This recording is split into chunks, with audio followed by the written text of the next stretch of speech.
Okay, picture this. You are lying flat on your back on a canvas mat. Your lungs are already burning. You can barely breathe from the match you've just wrestled. And you look up. And coming down from the top rope, which is, what, 5 or 6 feet in the air? At Is least. 330 pounds of humanity.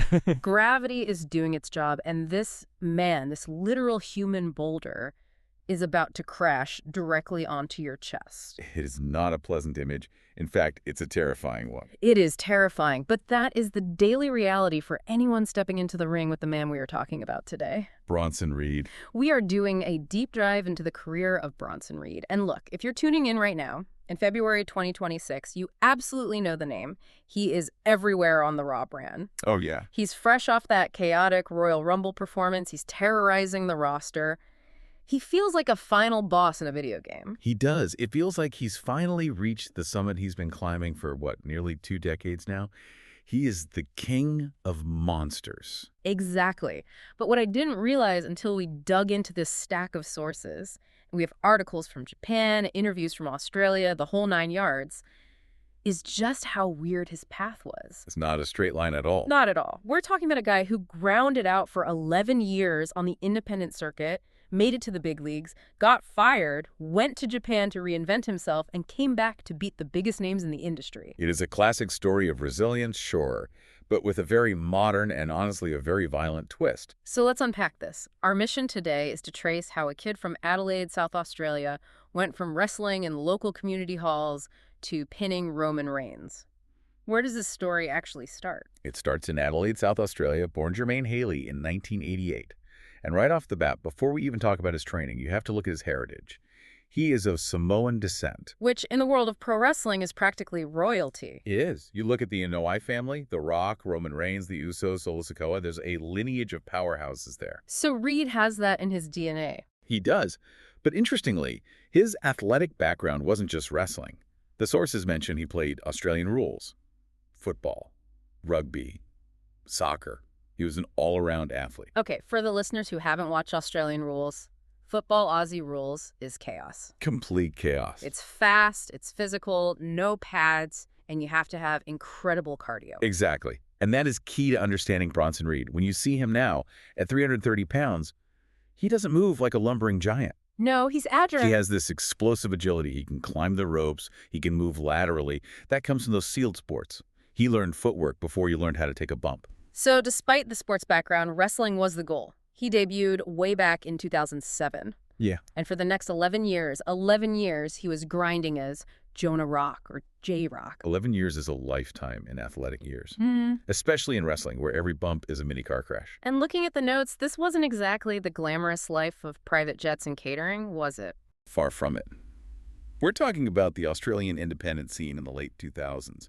Promotions like Wrestle Rampage, Explosive Pro Wrestling, Melbourne City Wrestling. Right. At that time, Australia was effectively an island, literally and figuratively isolated from the major wrestling markets in the U.S. and Japan. So you were just stuck there, in a way. You were. If you were wrestling there, you were doing it for the love of the game, not the paycheck. But he wasn't just participating, he was dominating. The notes say he hit Triple Crown status. What does that actually mean in this context? It means he won everything there was to win. The heavyweight title, the tag team titles, the secondary titles. He cleared the board. He was the big fish in a small pond. Exactly. But he realized that to get noticed by the global powers WWE, New Japan, he had to leave the island. I saw a note here about him wrestling internationally during this time, too. It wasn't just Australia. No, and that's crucial. He started touring. He went to Pro Wrestling NOAH in Japan, PWG in the U.S., RPW in the U.K. Hold on, let's talk about PWG Pro Wrestling Guerrilla for a second. That's sort of the cool kids table of indie wrestling, isn't it? It is the tastemaker. If you get booked at PWG in Reseda, California, it means the hardcore fans respect you. It means you have work rate. Okay. But honestly, Japan is where I think the Bronson Reed we know today was actually forged. Why Japan specifically? Because of the style. In Japan, specifically in NOA, they wrestle what is called strong style. Define that for the listener who might just watch WWE casually. What is strong style? So, in a lot of American wrestling, the emphasis is on the show. The character, the drama, the facial expressions. The theatrics? Right. Strong style is about the struggle. The hits are harder. They are snug, which is industry speak for that actually hurt. Oh, wow. It's about showing fighting spirit. You don't just sell a move by rolling around. You absorb it, you grimace, and you keep coming forward. So for a guy like Jonah Rock, who is naturally thick and durable, It was perfect. He learned how to use his mass as a weapon, not just a visual. He learned how to inflict pain realistically. By the time WWE finally called in 2019, he wasn't a rookie. not at all. He was a seasoned veteran disguised as a new recruit. So 2019 rolls around, he gets the call, he signs with WWE, reports to the Performance Center in Florida, and becomes Bronson Reed. Was it smooth sailing from there? Not exactly. His debut was a loss to Riddick Moss. Yeah. He had a bit of a slow start. Yeah. He bounced around the mid-card, had a brief feud with LA Knight, who we know becomes a major player later. But Reed really started to find his groove in 2020 and 2021. I remember this era. He wasn't the monster he is now. He was marketed as the thick boy, spelled with 2 C's. Yes, the thick boy era. Right. He leaned into his size, but in a fun, almost babyface way. He was the big, lovable guy who could fly. The crowd rallied behind him because he was unique. And that leads us to the steel cage match. This felt like the moment he finally arrives. May 18, 2021. He's in a steel cage against Johnny Gargano for the NXT North American Championship. Gargano is a genius. Technically brilliant, Yeah. a smaller, faster guy. It's the classic David versus Goliath dynamic. But in this story, Goliath wins. And the sources highlight this as a historic moment. First Australian, first non-American to hold that specific title. It was huge. And if you remember the visuals from that night, it was incredibly emotional.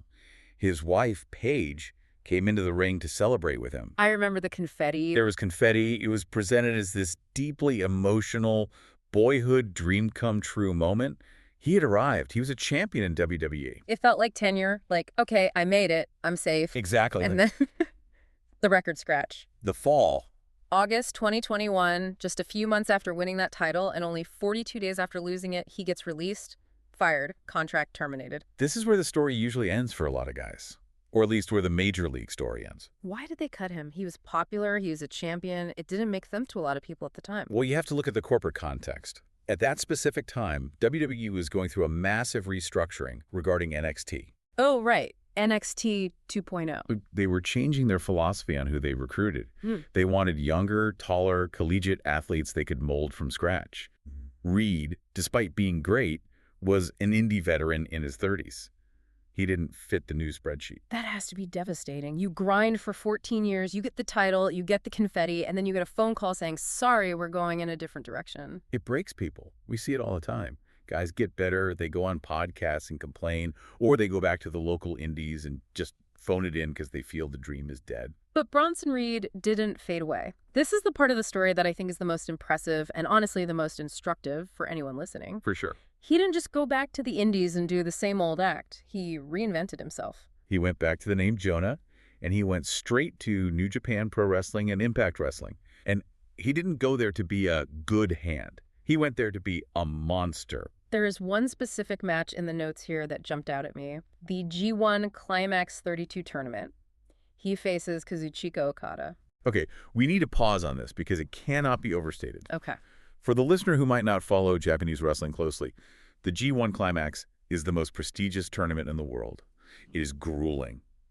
And Kazuchika Okada, He's the guy. he is the Michael Jordan of modern Japanese wrestling. He is the standard bearer. He's the former IWGP World Heavyweight Champion. So ex-WWE guys don't just walk in and beat him. Never. It doesn't happen. Foreign talent usually loses to the ace of the company. But Jonah pinned him. He pinned Michael Jordan. Clean. In the middle of the ring with the tsunami splash. It was an upset of massive proportions. What's fascinating here is what that win signaled to the rest of the world. Right. It was a fax sent directly to Stamford, Connecticut. It said, you made a mistake. It proved he wasn't just a developmental talent. He was a world-class heavyweight capable of beating the very best on the planet. And he's doing crazy stuff in Impact Wrestling too, right? I see Monsters Ball match here. Yes, against PCO. A Monsters Ball match is exactly what it sounds like. It's a hardcore match. Weapons, thumbtacks, darkness, violence. Okay. He also had a debut where he left Josh Alexander, the face of Impact Wrestling, bloodied in the ring. He was stripping away that nice guy, thick boy persona and building a reputation as a guy who genuinely hurts people.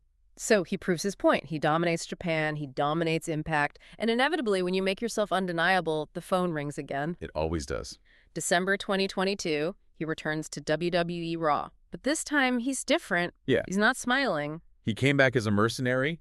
He helped The Miz win a ladder match, purely for the money, essentially. Yeah. But you could tell he wasn't there to be The Miz's sidekick. No, he was just using that spot to get back in the door. Exactly. He had a pretty solid run through 2023. He won the André the Giant Memorial Battle Royal in 2024, which is fitting given his size. Right, fitting, but let's be honest. That trophy often sits on a mantle and doesn't lead to main event success. It's a nice accolade, but it's not a world title. Not at all. He was briefly branded as Big Bronson Reed, which, well, thankfully they dropped that. Yeah, we can see he's big. We don't need him on the Chiron. But let's fast forward to August 2024. This is the moment where I think the nice guy was completely erased from history. The attack on Seth Rollins. This was visceral. Seth Rollins is a top-tier star, a former world champion, and Reed didn't just beat him in a match.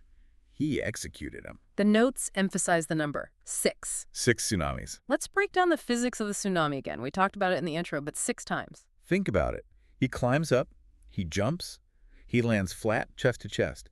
That is 330 pounds of mass accelerating downwards. Taking 1 knocks the wind out of you. Taking 2 probably bruises your ribs. Taking 6, that is intended to cause internal bleeding. That is intended to crack ribs. He was overkill. It was a statement. It took Rollins out of action and established Reed as the most dangerous man on the roster. It wasn't about winning. It was about ending a career. A crucial turning point. For his brutality, yes. Yeah. And that brutality caught the eye of some interesting people. Late 2024, he links up with the Bloodline. Briefly, this is for War Games. Solo Sikoa needed a 5th man, a heavy hitter, to go to war. Reed fit the bill perfectly. Okay. But, and this is a key detail, he suffered a foot injury during that match. Which explains the gap in the timeline. He vanishes for a bit to recover. Exactly. And when you're a guy like Reed, sitting on the shelf while the world keeps turning, while other people are getting your TV time, I think that stewed in him. So now we get to the Vision era. This is 2025. He returns in May. And this alliance, it just sounds like a dream team on paper. Seth Rollins, Braun Breaker, Bronson Reed, and Paul Heyman. The Vision. Okay, we have to talk about Paul Heyman, the wise one. If Paul Heyman is standing next to you holding a microphone, it is the ultimate stamp of approval in this industry. It really is. Look at his client list. Brock Lesnar. Yeah. CM Punk. Roman Reigns. Paul Heyman does not manage mid-carders. If he is advocating for you, the company sees you as a main eventer. It's instant credibility. But wait, he aligned with Rollins, the guy he crushed with 6 tsunamis the year before. That's the nature of the business. The enemy of my enemy is my friend. They had a common goal, likely centering around the power vacuum left by Roman Reigns and the shifting landscape of WWE. And speaking of Roman Reigns, this leads us to the biggest win of Bronson Reed's life, October 2025. Crown Jewel. The venue matters here. It was in Australia, Reed's home country. The homecoming. He had lost to Roman Reigns in Paris a few months prior at Clash in Paris. But in Australia, the atmosphere changes. Oh, yeah. You have 50,000 people chanting for the hometown hero. Even if he's a bad guy on TV in Adelaide or Melbourne, he is their guy. And that night, Bronson Reed did the unthinkable. He defeated the tribal chief. He pinned Roman Reigns. That is a long way from the community halls in Adelaide. It's the full circle moment. The kid who grew up watching, who grounded out for a decade, finally standing in the center of the ring in his home country, having beaten the face of the company. It should have been the happy ending. Should have been. You'd think they would ride that wave of positivity forever. The hero returns home, wins the big one. But Bronson Reed, he just can't help himself, can he? He is not wired for happy endings. Literally the next night on Raw, the confetti has barely been swept up. The nature of the scorpion, right? The very next night on Raw, Reed and Braun Breaker turn on Seth Rollins. They beat him down, kicking him out of the Vision. It's brutal. Why destroy the most powerful alliance in the company immediately after the biggest win of your career? Because Bronson Reed isn't looking for friends. He's looking for the spotlight. I think he realized that as long as Seth Rollins is in the group, Seth Rollins is the leader. Reed would always be the muscle, the number 2. And monsters don't like being number 2. Exactly. By taking out Rollins, Reed and Breaker assert dominance. It cements his reputation. He serves only his own ambition. He doesn't care about the group. He cares about the gold. Which brings us right up to the present day, early 2026. He enters the Royal Rumble at number 16. A solid showing. He tossed out some names. Royce Keys, Dragon Lee showing that dominance. over the smaller, faster guys again. Before getting eliminated by LA Knight? Which is a nice callback to their NXT days, actually. Wrestling loves a callback. True. And now he's heading toward WrestleMania season, presumably with a very angry Seth Rollins hunting him down. It's a volatile situation. He has enemies everywhere. But honestly, that's where Bronson Reed thrives. He wants the chaos. So what does this all mean when we look at this trajectory released, reinvented, returned champion? What is the takeaway? The takeaway for me is that Bronson Reed is a study in betting on yourself. When the WWE system spat him out in 2021, the easy path would have been to change, to lose 50 pounds or change his style to be safer or try to be what they wanted. To fit the mold. But he didn't. He doubled down on who he was. He amplified the size. He amplified the violence. He forced the industry to change for him. He proved that you can take the long road, the hard road, and still end up at the destination if you are undeniable. It's that refusal to be defined by a failure. He took a firing and turned it into the fuel that got him a win over Roman Reigns. Precisely. It's inspiring, but there's a darker side to it, too. Here's where it gets really interesting for the listener to think about. All right. We've seen him align with the Bloodline, and that ended. He aligned with The Miz, moved on. He aligned with Seth Rollins and Paul Heyman, and then stabbed Rollins in the back. He has proven he can beat the best, sure. But he's also proven that his loyalty has a price tag, or maybe no price tag at all, just an expiration date. He burns bridges for sport. Exactly. So here is the provocative thought for you to chew on. In a business that is historically built on factions, on having people want your back, on I scratch your back, you scratch mine, is Bronson Reed's mercenary mindset actually the smartest strategy? That's high risk, high reward. Is looking out for number one the only way to survive? Or has he burned so many bridges that when he inevitably stumbles, and everyone stumbles, there will be absolutely no one there to catch him? That is the question.